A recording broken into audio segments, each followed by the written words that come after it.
Why is the president threatening what would amount to potentially a war crime with the U.S. military? And how do you square that with the administration repeatedly saying that the U.S. does not target civilians? Look, the president has made it quite clear to the Iranian regime at this moment in time, as evidenced by the statement that you just read, that their best move is to make a deal, or else the United States Armed Forces has capabilities beyond their wildest imagination, and the president is not afraid to use them.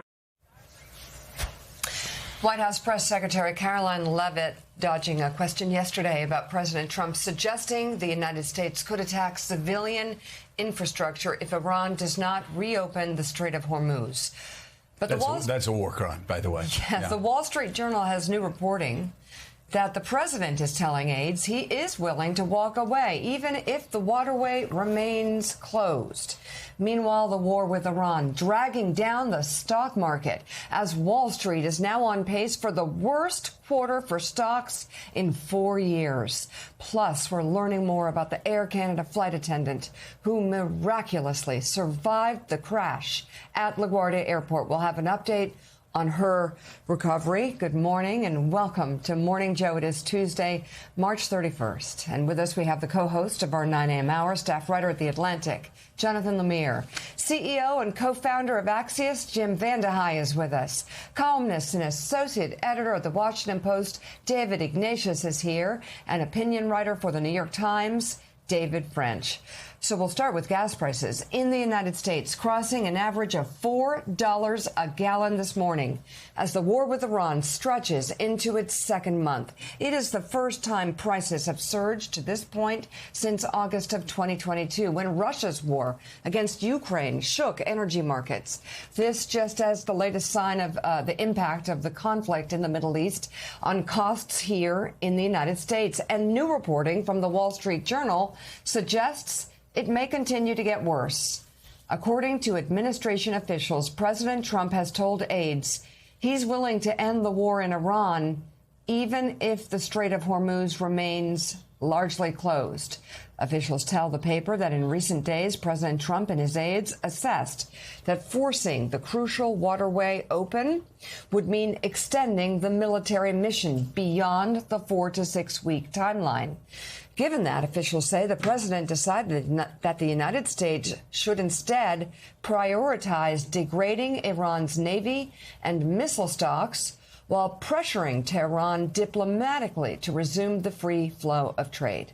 If that fails, the Journal reports, Washington would press allies in Europe and the Gulf to take the lead on reopening the strait. It's a move that experts call irresponsible, warning that there is no insulating the United States from the escalating economic damage associated with the closed waterway, as seen today in soaring gas prices and oil shocks. Meanwhile, attacks across the region continue this morning. Tehran reported large explosions, sparking initial power outages, and Saudi Arabia said it destroyed 10 incoming Iranian drones in the past few hours alone. We're going to be going to our panel in one moment, but we actually have on the phone Ed Luce from Financial Times, a friend of ours, friend of the show. And Ed, I understand you spoke with the president and yesterday. Tell us about the conversation. Well, good morning, Joe. Yes, it was the second that I'd had with him, really just cold calling him, you know, as one does. And he was toggling between what I call the Armageddon taco shuffle, in that he was, you know, talking about taking Iran's oil and how easy it would be to seize Kharg Island, referring to the Venezuela model of regime change by taking out the head, but doing business, including oil business, with the remains of it. But then shifting to saying that he was having great talks with the Iranian regime. And I did sort of press him to say, who was this, Steve Witkoff talking to Araghchi, or was this your son-in-law, Jared Kushner, talking to Ghalibaf, the speaker, or who was talking to who? And it turned out it's really all indirect.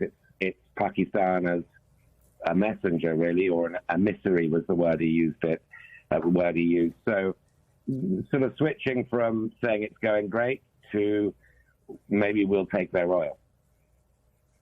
Yeah, well, you know, Ed, I'm going to ask you about the oil. Obviously, the president often doesn't reveal his hand, and he will say several contradictory things at the same time because he's, of course, working through the options himself. I want to follow up on the oil, though, because one of the things that has not made sense up to this point is the fact that the president has suggested that maybe we don't take the oil, and yet he's been critical of George W. Bush since 2003 for going into Iraq and not taking the oil. Did you get a sense that he's closer to that today than he's been so far during this war, when he talked about possibly taking Karg Island, when he's possibly talked about taking Iran's oil? Well, I wasn't pressing him on oil. He kept raising oil. And this was a 15-minute that's fascinating. call. And he kept raising it and saying, why wouldn't we? And that the Karg Island defenses were not that strong. We have the capability to take it very easily. And of course, as you know, Joe, he was talking back in the 1980s when you had this Iran tanker war in the Gulf. He was talking in 87 as a New York figure about America should just go in and take the oil. It's a recurring thought, in his mind over a period of decades.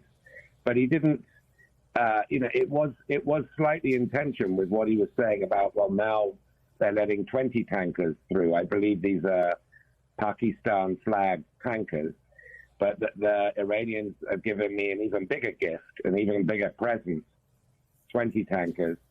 And of course, that in a way, it's a little bit awkward because that in a way demonstrates Iran's ability to control who goes in and who goes out.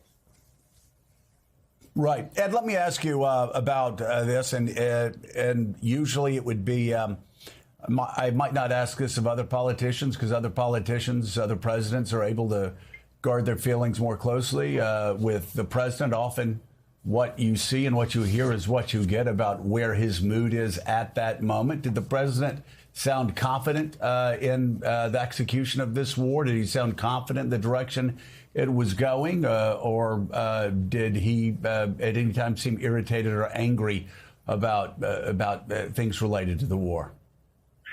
He seemed less angry than the previous time I called him, which was a couple of weeks earlier, in which he'd really had quite a few choice words for NATO and for Britain in particular. Allies not stepping up to the plate, essentially a stabbing us in the back sort of narrative. He didn't talk about that this time. I guess he doesn't expect any NATO assistance because none is forthcoming. But I didn't sense anger. I sensed a little bit of sort of thrashing around for ideas because other than this stress on the indirect talks and these 20 ships that have been permitted to go through the Strait, it didn't sound like he had a whole lot of ideas as to how to get out of this situation. All right, Ed Luce of the Financial Times. We greatly appreciate you calling and debriefing us on your call with President Trump yesterday. David Ignatius, past, we usually find covering politicians and presidents, past is usually prologue. And the president from the late 80s has been talking about how the United States is getting ripped off and screwed by, at the time it was Japan, now it's China. But that's been a recurring theme. So anybody, these businessmen and women that have acted shocked that he actually implemented tariffs, you just want to ask, where have you been since like 1987? There are some things that Donald Trump's been consistent with. The other thing is, take the oil. We've heard it time and time again. We've heard it recurring. We heard it in Venezuela, where the president actually told me, the difference between me and Bush is he didn't take the oil. I'm going to take the oil. It appears from this conversation with Ed and other things we hear that the president may be moving to where I personally thought he was going to go all along, taking the oil. We understand the dangers of it. I wonder what your reporting's telling you, because just like before the war, we're toggling these peace talks that are going so great. At the same time, all of these American troops are moving into the region. So, Joe, I think taking the oil is another example of what we've seen from the beginning of the war, which is mixed messages about what the mission is, what a satisfactory outcome would be. I think you're right that he returns to this theme of taking oil, taking the key resource.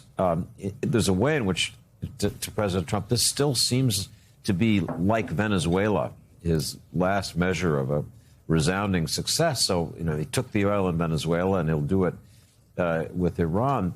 The problem is when you say take the oil, if part of your mission is to relieve the pressure on oil prices, taking another country's oil by force likely would have the effect of choking supplies, not increasing them, at least for a while.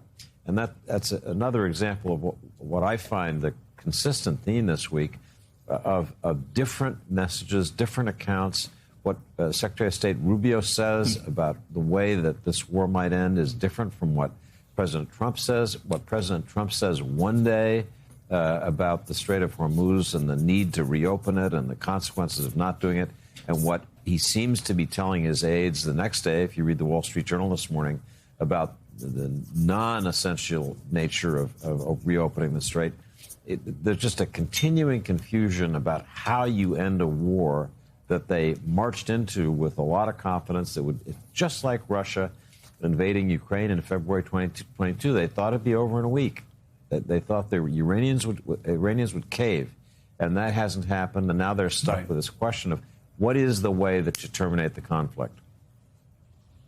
Right, and Mika, the question is whether what we're hearing, the mixed messages from the president, right, whether it's him improvising or whether it's intentional like it was before the war, where he had Iran believing that they were going to follow up on a Wednesday with the negotiations, and that Friday is when he launched the attack. So now allies in the region are saying, hey, you need to see this through the end. You need to stay here. And they're offering him warnings. Well,